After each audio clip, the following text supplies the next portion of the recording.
Sa gitna ng ating mga kalsada, may isang mukhang laging nakangiti. Isang higanteng tarpaulin ng politikong nangangako ng pagbabago, habang sa paanan nito, ang kanal ay nananatiling barado at nakatingga. Dumating ang bagyo, at sa hagupit ng hangin, ang pag-asang nakapaskil ay biglang bumigay. Ang dambuhalang tarp ay humampas sa tubig at saktong tumakip sa mismong daluyan na dapat ay nagliligtas sa atin. Ang ngiti ng opisyal ay naging selyo ng kapahamakan, habang tumataas ang baha na pagtanto ni Lito at ng buong komunidad. Ang paghihintay sa mukha na nasa tarp ay hindi sapat. Walang darating na tagapagligtas mula sa scaffolding.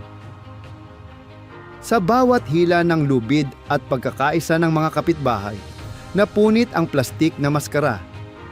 Sa wakas, dumaloy ang tubig dahil ang tunay na lakas ay wala sa pangalang nakapaskil, kundi sa kamay ng mga taong marunong ng kumilos ng magkakasama. Tapos na ang panahon ng paghihintay. Tayo na ang gagawa ng daluyan.